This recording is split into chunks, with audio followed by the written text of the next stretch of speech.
तो गाइज आज हम बात करेंगे नाइन ड्रैगन कपो का मानवा के चैप्टर नंबर 22 और चैप्टर नंबर 23 के बारे में। और पिछले चैप्टर में हमने देखा था जिंटे ने नाइन ड्रैगन के ब्लैक ड्रैगन को मार दिया होता है और जिंटे एक स्टेप और ज्यादा करीब पहुंच चुका होता है अपनी बहन को ढूंढने के। लेकिन आज की वीडियो की शुरुआत में हम देखते हैं डीमन ड्रैगन को, जो कि पब्लिक सिक्योरिटी डायरेक्टर और पुलिस कमिश्नर के साथ बैठ के दारू पीते हुए बात कर रहा होता है। दरअसल डीमन ड्रैगन, जो कि नाइन ड्रैगन का हिस्सा है, ये लोग कुछ करने की सोच रहे होते हैं, लेकिन अगर हांगकांग में कोई कुछ भी गलत करता है तो उसे दो लोगों का सामना करना पड़ता है। एक है ट्रायड गैंग और दूसरी है पब्लिक सिक्योरिटी ब्यूरो। ये नाइन ड्रैगन वाले लोग ट्रायड के खिलाफ तो अपना प्लान बना ही रहे होते हैं, साथ ही साथ में पब्लिक सिक्योरिटी के साथ किसी तरीके की मांडवाली करने की कोशिश कर रहे होते हैं, इसीलिए यहाँ पे ये सारे के सारे बात कर रहे होते हैं। पब्लिक सिक्योरिटी का डायरेक्टर डीमन ड्रैगन को कहता है, क्या तुम वहाँ पे वो चीज करने की सच में सोच रहे हो? अब जो भी ये नाइन ड्रैगन वाले लोग करने की सोच रहे होते हैं, पब्लिक सिक्योरिटी ब्यूरो पूरी तरीके से उनके साथ नहीं होता।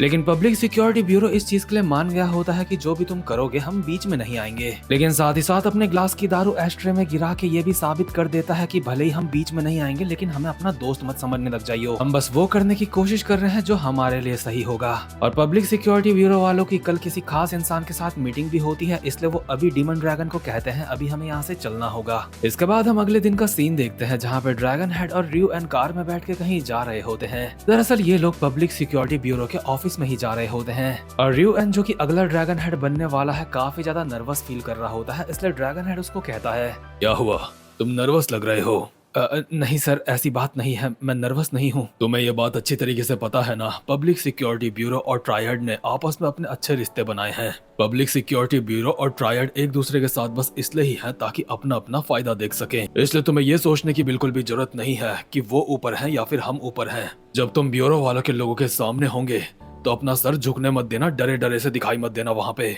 यानी कि एक तरीके से जो पब्लिक सिक्योरिटी ब्यूरो है वो गवर्नमेंट है और ट्रायड एक ऑर्गेनाइजेशन है, यानी कि एक गैंग है, और ये दोनों ही हांगकांग में मिलके राज करते हैं। और रियो एन क्योंकि आज तक इतने बड़े बड़े लोगों से मिला नहीं है, इसलिए उसकी फटी पड़ी है। तो खैर रियो एन और ड्रैगन हेड ब्यूरो के ऑफिस में पहुंच चुके होते हैं, जहाँ पे इन लोगों को काफी अच्छी तरीके से रिस्पेक्ट दिखाई जाती है, क्योंकि ये लोग ट्रायड के राजा हैं। और यहाँ पे इनके सामने ब्यूरो के दो बंदे बैठे होते हैं, और ये दो बंदे वही होते हैं जो पिछली रात को डीमन ड्रैगन से बात कर रहे थे, यानी कि एक पुलिस कमिश्नर और दूसरा पब्लिक सिक्योरिटी ब्यूरो का डायरेक्टर। ये दोनों के दोनों ड्रैगन हेड को तो जानते होते हैं, लेकिन रियो एन को इन लोगों ने पहली बार देखा होता है, इसलिए कमिश्नर पूछता है कि ये बंदा कौन है। रियो एन की मुंडी नीचे होती है और वो कहता है, वो मुझे रियो एन के नाम से बुलाते हैं। दरअसल ब्यूरो का डायरेक्टर तो रियो एन को जानता होता है, लेकिन कमिश्नर उसको नहीं जानता होता। तो खैर थोड़ा सा इंट्रोडक्शन वगैरह होने के बाद इन लोगों के सामने जब चाय वगैरह आ जाती है तो डायरेक्टर ड्रैगन हेड को कहता है, तो अगले ड्रैगन हेड बनने की तैयारियां कैसी चल रही हैं? सब कुछ सही चल रहा है, इसके लिए मैं तुम्हारा शुक्रिया करना चाहता हूँ। हाँ, वैसे कुछ समय से मैं कुछ नाइन ड्रैगन्स के बारे में सुन रहा हूँ जो कुछ हंगामा मचा रहे हैं। वैसे मुझे आपकी पावर के ऊपर बिल्कुल भी शक नहीं है, लेकिन क्योंकि लॉ और ऑर्डर्स को मेंटेन करने का काम हमारा भी है, मैं बस इसलिए आपसे पूछ रहा हूँ। Recently drug distribution, human trafficking, ना जाने क्या क्या चल रहा है। सच में आजकल चीजें लिमिट से बाहर जा रही हैं। पर इतने में ही ड्रैगन हेड अपना सर झुका के कहता है, एज अ ड्रैगन हेड, इस चीज के लिए मैं तुमसे माफी मांगता हूँ। लेकिन ड्रैगन हेड का सर झुकाना एक बहुत बड़ी बात है, इसलिए ब्यूरो का डायरेक्टर कहता है, अरे नहीं, इसकी कोई जरूरत नहीं है।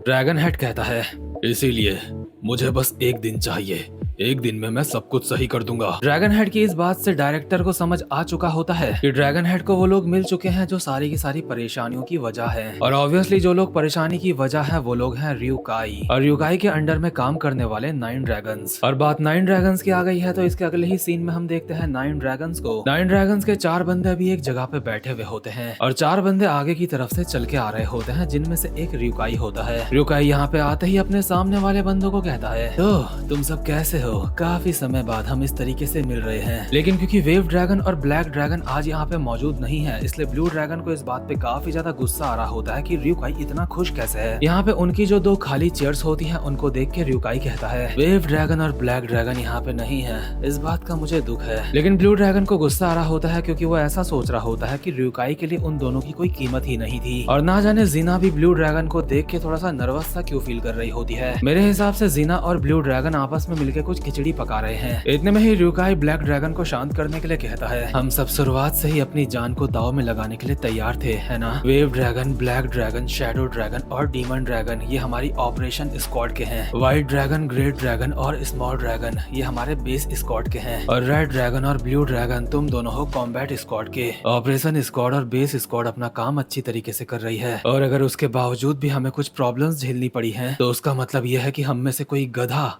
सिर्फ एक बंदे को मारने में नाकामयाब रहा है, जिसकी वजह से हमारे 2 भाई मारे गए हैं। और ब्लू ड्रैगन, अगर तू चाहता है आगे चल के और नुकसान ना हो, हमारे भाइयों की मौत जाया ना जाए, तो अपने काम पे ध्यान दे बस। एक तरीके से र्यूकाई ने ब्लू ड्रैगन के बिना हाथ लगाए उसके थप्पड़ मार दिया होता है। इसके बाद ये सारे के सारे लोग अपना अपना खाना खाते खाते आगे की बात करने लगते हैं, और इन लोगों को इस बात की खबर पहले से होती है कि dragon head public security bureau से मिलने के लिए जा रहा है, और ड्रैगन हेड ने वहाँ पे क्या क्या बातें करी है, इन सबको वो सारी बातें भी पता होती है। ऑब्वियसली जो ब्यूरो का डायरेक्टर होता है वो सारी की सारी बातें उसने ही डीमन ड्रैगन को बताई होंगी, और वो सारी बातें कुछ बेसिक सी ही बातें होती है, जैसे की जिस दिन अगला ड्रैगन हेड बनेगा तो वो सारा का सारा काम कहाँ पे होगा, और वहाँ पे किसी भी तरीके के हथियार लाना अलाउड नहीं होगा, और आम जनता को भी वहाँ पे एंटर करना बिल्कुल भी अलाउड नहीं होगा। और जहाँ पे ये सक्सेशन का काम होने वाला है उस जगह का नाम है कावलोन वॉल्ड सिटी का मेन बेस। तो खैर एक तरफ 9 ड्रैगन्स अपनी ये बातें कर रहे होते हैं, दूसरी तरफ ब्यूरो में ड्रैगन हेड अपनी मीटिंग करके वहाँ से निकल चुका होता है, और कमिश्नर डायरेक्टर से पूछ रहा होता है कि क्या हम सच में ये करने वाले हैं, क्या हम सच में ऐसा करने वाले हैं जो इतिहास में पहले कभी नहीं हुआ। डायरेक्टर को इस बात के बारे में अच्छी तरीके से पता होता है कि इस बार ड्रैगन हेड के थ्रोन के लिए काफी ज्यादा खतरनाक पंगे होने वाले हैं, और ट्रायड के इतिहास में ऐसा पहले कभी नहीं हुआ। इसलिए डायरेक्टर कमिश्नर को कहता है, मुझे फर्क नहीं पड़ता कि उन दोनों में से कौन जीतता है, क्योंकि ये जो भी खेल चल रहा है हम इस खेल के खिलाड़ी नहीं हैं। एक सिक्का उछालने में हेड आता है या फिर टेल आता है, मुझे इस बात से फर्क नहीं पड़ता। मुझे बस इस बात से फर्क पड़ता है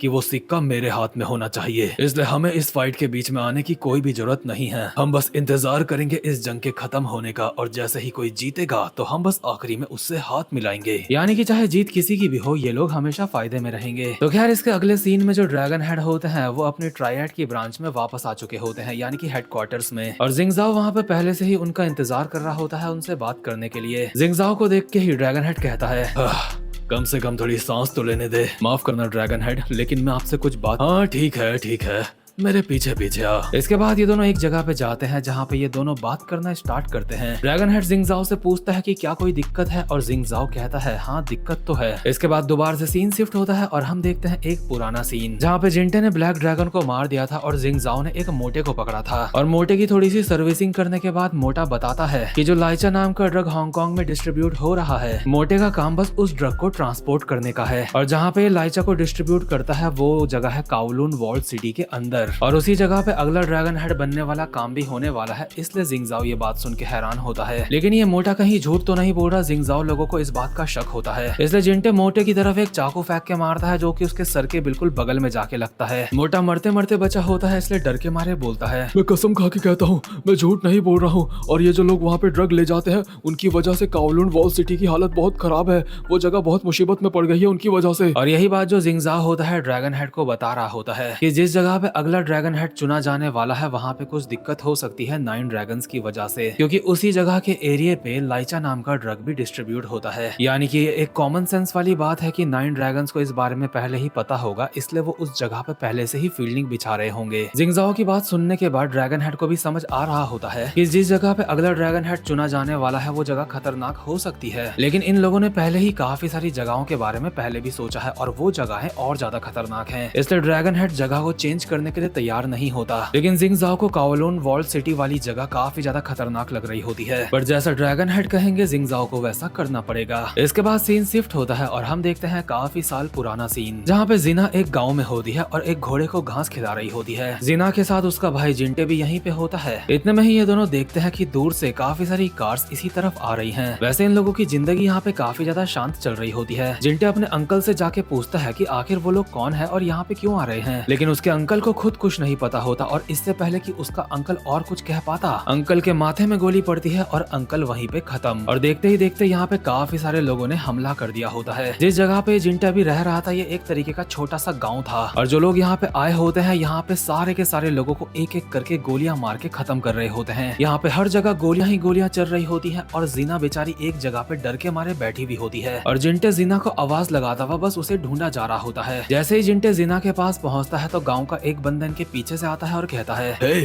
तुम दोनों यहाँ पे क्या कर रहे हो? जल्दी यहाँ से भागो। लेकिन मिस्टर, हमारे मॉम और डैड कहाँ पे हैं? वो सब के सब मारे जा चुके हैं, जल्दी करो, भागो यहाँ से। लेकिन इतने में ही इस बंदे के पीछे से भी एक गोली पड़ती है और ये बंदा भी खत्म। और जिस बंदे ने गोली मारी होती है वो चलता हुआ यहाँ पे आता है और जीना को उठा के यहाँ से लेके जा रहा होता है। जीना अपने भाई को ओपा ओपा करके आवाज लगाए जा रही होती है लेकिन वो कुछ नहीं कर पाता क्योंकि ओपा तो खुद जीना के साथ ही किडनैप हो गया था। दरअसल ये जिंटे की सारी पुरानी मेमोरीज हैं जो उसे प्रेजेंट मोमेंट में याद आ रही होती हैं। प्रेजेंट टाइम में वो सो रहा होता है और सपने में ये सब कुछ देख के अचानक से उठ जाता है और डर के मारे एक चाकू उठा के आगे की तरफ फेंक देता है और ये चाकू उस मोटे के बगल में जाके लगता है जिसको इन लोगों ने किडनैप कर रखा है। मोटे की फटके 4 हो चुकी होती है। इतने में ही जिंगजाओ यहाँ दरवाजे से अंदर आता है और मोटे के लाते ही लाते बजाने लगता है। मोटा जिंगजाओ से दया की भीख मांगता है और कहता है, अरे प्लीज मेरे ऊपर थोड़ी दया दिखाओ। इस मोटे ने जिंगजाओ लोगों को जो भी बताया है, जिंगजाओ को इस मोटे के ऊपर यकीन नहीं है लेकिन अभी जिंगजाओ के पास इसके ऊपर यकीन करने के अलावा कोई रास्ता भी नहीं है। जिंगजाओ जिंटे को कहता है, अभी मैं यहाँ से जा रहा हूँ तो इसका ध्यान रखियो। जिंगजाओ के यहाँ से जाते ही जिंटे भी हाथ मुंह धो के यहाँ से बाहर जाने लगता है और मोटा उसको कहता है,